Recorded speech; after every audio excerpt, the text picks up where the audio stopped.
आप भोपाल में कालिदास राष्ट्रीय ज्योतिष सम्मेलन में पधारे। आप कहाँ से हैं? मैं उत्तराखंड अल्मोड़ा से। जी हाँ, शुभ नाम क्या लिखते हैं? डॉक्टर ललित मंजोशी। जी हाँ, ज्योतिष विधाओं में आप किन किन विधाओं में देखते हैं, किस तरह से? भाई ज्योतिष में तो पूरा वैदिक, अगर हम ज्योतिष की बात करें उसमें तो सारा ही कुछ है जो सब्जेक्ट आप पकड़ना चाहें। पर्टिकुलरली क्योंकि मैं टीचिंग प्रोफेशन से रहा हूँ, आपको ये देखना भी ज़रूरी है कि बच्चा कौन से सब्जेक्ट का एक्सपर्ट होगा या किस उसकी नौकरी लगेगी, तो किस उसकी जॉब प्रोफेशन क्या होगा, ये भी इम्पोर्टेंट है। क्योंकि पर्टिकुलरली क्या है कि जो भी पेरेंट्स हैं वो दो ही ऑप्शन चुनते हैं, या तो डॉक्टर बने या इंजीनियर। तो लेकिन कुंडली के हिसाब से हम सब्जेक्ट जब स्टडी करते हैं तो उसमें बहुत से ऑप्शन हैं। तो उन ऑप्शन में क्या है, जैसे आपको जुपिटर बहुत अच्छा है तो आदमी डॉक्टरी लाइन साइंस के लिए बहुत अच्छा है। अगर उसका वीनस अच्छा है तो मैथमेटिक्स ले। मरकरी अच्छा है तो आप उसकी सीए वगैरह के लिए अच्छी उसके लिए ऑप्शन हो जाते हैं। तो ऑप्शन बहुत हैं, लेकिन हम स्टडी करके ही बता सकते हैं कि बच्चा किस सब्जेक्ट का एक्सपर्ट है। हमारे पास जो कुंडली आती हैं तो अपने बच्चे को बता दें। मैं आपको रिसेंटली केस सुनाता हूँ कि एक लड़की ने एनडी का एग्ज़ाम दिया था, तो उसने 3 टाइम्स दिया था, नहीं निकली। तो मैंने कहा भाई बैंक की तैयारी करो, तुम्हारी कुंडली में बैंक का योग है।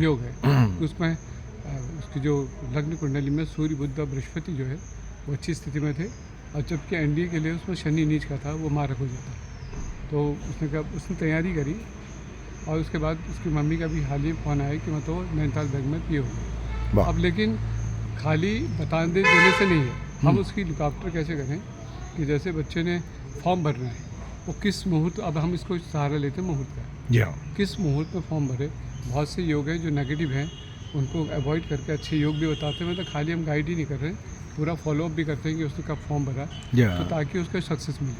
मतलब सक्सेस कब मिलेगी, जब हम सारे चीज़ों को लेकर चले। लेकिन तारीख वगैरह जैसे फार्म आवेदन की अंतिम हो किस तरह, उसी अनुसार मुहूर्त निकालना होता है। पंचांग देखते हैं, पंचांग में ही बहुत अच्छे होते हैं। जैसे सुमुहूर्त है, सिद्धि योग है, लाभ योग है, तो हम उस मुहूर्त का प्रयोग करके और उसकी टाइमिंग भी कैलकुलेट करते हैं, किस टाइम उसने भरना है। खाली बता देना ही नहीं है, उसको टाइमिंग भी ज़रूरी है कि आप जब फॉर्म भरते हैं। तो ये भी ज़रूरी है कि हम ज्योतिष में अभी क्या जो विधा हो रही है, हम केवल कुंडली में फलित देख रहे हैं, लेकिन मुहूर्त को जैसे बहुत अच्छा मुहूर्त में हो सकता है, काम नहीं हो सकता। काम कर ही नहीं रहे लोग, बहुत है जैसे आप बहुत कम लोग काम कर रहे हैं। मुहूर्त में काम बहुत ज़रूरी है, अगर हम उसको सहारा लें तो सक्सेस का रेट जरूर बढ़ेगा। जी हाँ, तो मुहूर्त में कौन कौन से ग्रहों का पॉजिटिवली लाभ लेता रहा है? पूर्व मुहूर्त में जैसे पंचांग अगर देखें ना, पंचांग में बस 27 योग दिए हैं, उसको हम पूरा निकाल लेते हैं। उसमें 10 योग अच्छे नहीं है, तो उनको अवॉइड करके जो अच्छे मुहूर्त उनके हम टाइमिंग निकाल दिए।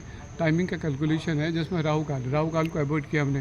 तो कई चीज़ें उनको बना करके उनका एक परफेक्ट टाइम निकाला, जो हम पॉजिटिव टाइम कहेंगे, जिसमें उन्होंने काम करना चाहिए। तो उसमें लड़का लड़की जो भी परीक्षा में बैठने वाला है वो पास हो जाएगा। अब ये गारंटी पास, लेकिन उसके लिए तैयारी भी तो करनी होगी ना। तो ये है कि अपनी कर्मों से होगा ना, पढ़ेगा नहीं। ख्याल मुहूर्त तो ये है कि पॉजिटिव आपको दिशा देते हैं, हमने दिशा दे दी, बाकी तो हमने अब करना उसने कितना पॉजिटिव रहेगा।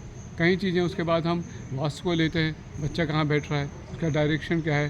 जैसे साउथ डायरेक्शन होगा तो 50% रिसीविंग पावर होती है, नॉर्थ ईस्ट को। तो इसमें माँ बाप के कुछ दो ग्रह दोष वगैरह रहते हैं, जैसे पितृदोष लगा हुआ है या कुछ होता है, तो इस तरह से पितृदोष का सब्जेक्ट ही अलग है। अगर पितृदोष में राहु जिसके साथ बैठा तो पितृदोष उसका उपाय अलग है। ये जो सक्सेस नहीं हो पाता उसको फिर पूरी फैमिली की। अभी वर्तमान में देखा जा रहा है लड़के लड़कियों की उम्र बहुत हो रही है, शादी हो नहीं रही है, क्या कारण है? ग्रहों के हिसाब से, ज्योतिष के हिसाब से? ज्योतिष के हिसाब से है कि जो टाइम शादी का निकलता है उसको अवॉइड कर देते हैं। और दूसरी बात कि हम लेट मैरिज का एक फैशन हो गया कि मतलब बच्चे जो हैं वो जल्दी शादी नहीं करना चाहते हैं, तो वो एक टेंडेंसी या ट्रेंड बना है, वो ठीक नहीं है। हाँ, वो गलत है, वो पूरा। तो जो योग है, बच्चे माँ बाप की सुनते नहीं हैं, तो वो अपने हिसाब से चलेंगे। जब कमाने लगते हैं फिर वो सोचते हैं पहले हम कुछ पैसा जगह कर लें, तो उनकी आवश्यकताएं उस हिसाब से की बदल गई बिल्कुल।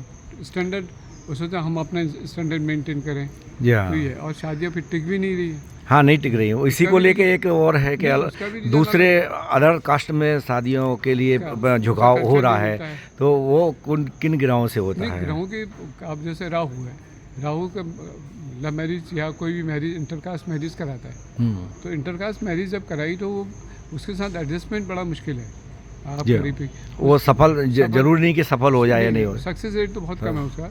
अब चल गई तो बहुत जल्दी डाइवोर्स हो जाते हैं, कहीं शादी ढंग से नहीं हो रही, जो हमारा कर्मकांड का जो प्रोसेस है वो होता नहीं है।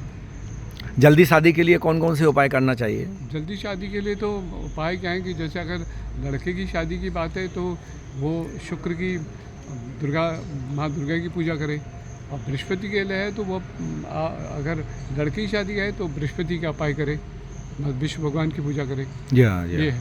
है। बातचीत करने के लिए आपका बहुत बहुत धन्यवाद। Thank you.